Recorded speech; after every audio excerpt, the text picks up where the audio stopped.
miilla isheetiin deemtee dhuftii jennee osoo eegnu saaxinii yookaan saanduqaan dhuftee jedhan abbaan ishee jechuudha. Baay'ee tokko nama gaddisiisti. Tigistii ji'a har'aati kan isheen lubbuun ishee darbee jechuudha.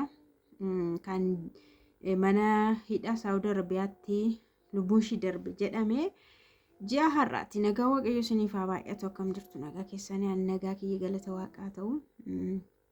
Baay'ee na gaddisiisan dhugaa waaqa interview isaanii dhaggeeffadhe jechuudha.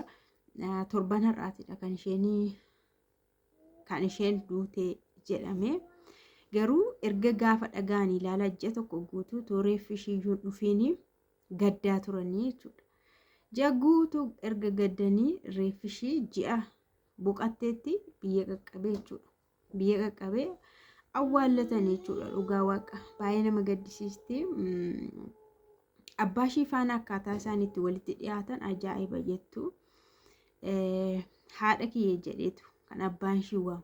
Isheen immoo abbaa ishii maqaadhaan waamti. Isheen abbaa ishii maqaadhaan waamti. Abbaan garuu haadha koo jedhee waama. Maaliif jennaan haati kiyya erga boqattee turteetti. Fuuldurattis duubattis kan biraas dhallis hin jiru waan ta'eef akkuma haadha kiyyaattiin ishee ilaalaa jedhan jechuudha abbaan ishii. Baay'ee tokko nama gaddisiisu dhugaa waaqa. Ibsa irratti abbaatu ishee irra caala ibsa. Garuu haadholiin yeroo akkana danda'anii hin dubbatanii dhugaa dubbachuudhaaf haati dubbachuu hin danda'u kana caala jedhanii baay'ee nama gaddisiisa. Garuu carraan akkasii jechuudha.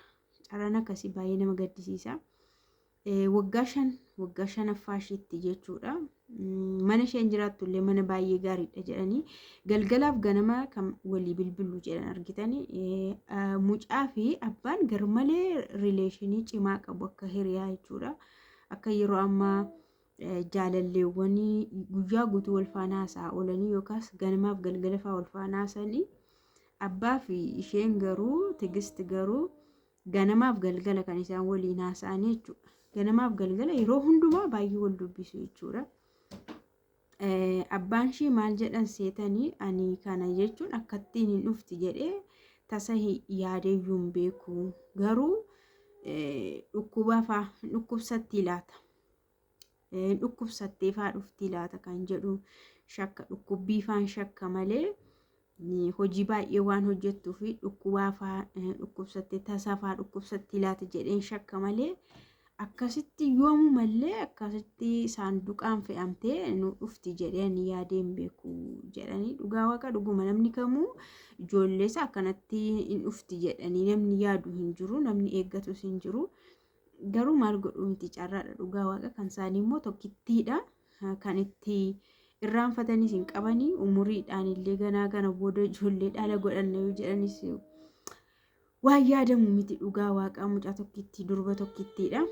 Isheenis jara waan garmalee waan jaallattuuf maatii ishee jechuudha. Abbaaf haadha ishee garmalee waan jaallattuuf isaanii jiraachuudhaaf kan isheen baatise jechuudha. Murteeffattee akkuma dura seenaan ishee dubbatame kutaa 10 erga xumurtee an haadhaaf abbaa kooti dabarsuun qaba isaaniin jijjiiruun qaba yaada jedhuun kan isheen kaatee gara biyya Arabaatti imala ishee taasiste jechuudha.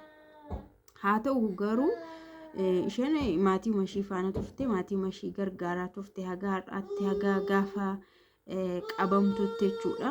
Gaafa qabamtus karaa dhumarraatti kan isheen qabamte uffatuma tokkoon kan isheen qabamte jechuudha. Bijaamaa uffattee jirtuuni kan isheen qabamtee jirtu jechuudha. Abayaa irra keessa kanumaan kan isheen qabamte. Guyyaa sana garuu bilbilteettii fi kana booda nan eegina bilbilas dhabuu hin danda'a yookaan chaarjii dhabuu hin danda'a jettee mana hidhaa gaan beektu. Mana hidhaa Saawudii immoo baay'ee rakkisaadha. Bilbilachuun baay'ee rakkisaadha. Isheen guyyaadhuma qabamtee tikkeettiin kutameefi kan isheen itti himte warra isheetti jechuudha. Kana booda garuu qaamumaan dhufa waan ta'eef yoon bilbiluu baadhees yoon bilbila dhabees hin yaadda'inaa jetteenitti argitanii. Gamaal godhu yaaddoo isaa ajaa'ibaatti ta'ee Garuu carraan biyya Arabaa kun baay'ee tokko nama gaddisiisa dhugaa waaqa ishee tokkoon yaadadhe yeroo reeffa ishee isaanii ambulaansii irra buusan jechuudha. Warri miidiyaa dhaqanii waraabaniiru. Yeroo reeffi ishee dhufe reeffi ishee ambulaansiidhaan Arsii biyya warra ishee biyya maatii ishee dhaqe sana ambulaansiidhaan dhaqee viidiyoon ishee waraabameera jechuudha dhugaa waaqa. Mucayyoo tokko kan Beeruutitti duutee reeffi ishee dhufe jechuudha. Mucaa Bishooftuuti mucaan kun. Bishooftuu magaala keessadha. Garuu Beeruutitti boqattee yeroo isheen dhuftu ishee yaadadhe dhugaa waaqa baay'ee tokko nama gaddisiisa. Warri maatii isheellee akkanuma baay'ee gaddanii isaanii namni kamuu baay'ee ijoolleen keenya akkas ta'u jedhanii yaadanii yoom dhufti yoom wal argina yoom ija ishee argaa yoom dhuftee jiraachuu jalqabdi yoom dhuftee yoo gaa'ela dhaabbanne ta'e yoom dhuftee akka hiriyaa ishee gaa'ela dhaabbatti yoom dhuftee nu faana jiraatti yoo daa'ima qabdi ta'e dhuftee yoom daa'ima ishee jiraachifachuu faana jiraachuu jalqabdi jedhu warri jechuudha maatiin.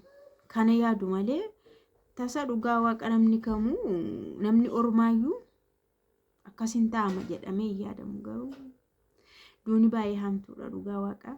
Baay'ee hamtuudha tu akka garaa kooti dhugaa waaqa. Namootuma biyyarraa bahanii kamiin isaaniillee nagaadhaan deebi'anii galu. Deebi'anii galanii osoo maatii biratti du'anii koo garaagarummaa baay'ee qaba.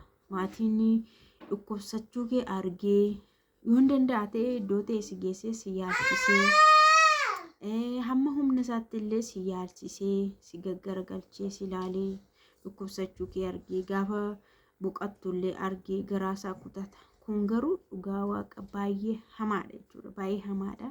Deemuu kee fayyaa dhaquu kee qofa beeku malee isa saaxiniin dhufe kana isaan hin amanan. Garuu numa ta'e awwaalu malee yoomillee akka waan dhuftufaatti fakkaata. Akka waan bilbiltufaatti fakkaata. Waa'ee biyyoota kanaa yoo kaasanii yeroo hundumaa hin gaddu hin boo'u.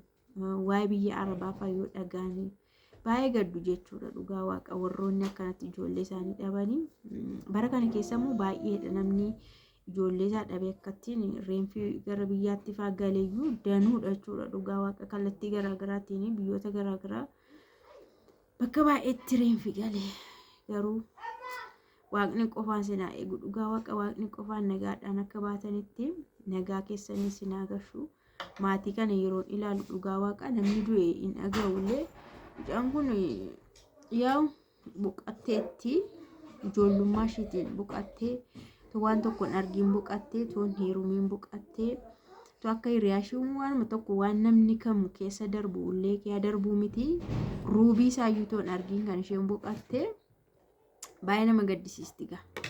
Waaqayyo siniin immoo nagaadhaan sinaa gashuu sinaa eeguu dhugaa waaqa. Waaqni warra keessanii waaqni abbaa keessanii jechuudha. Isinitti amanattan sinaa eeguu.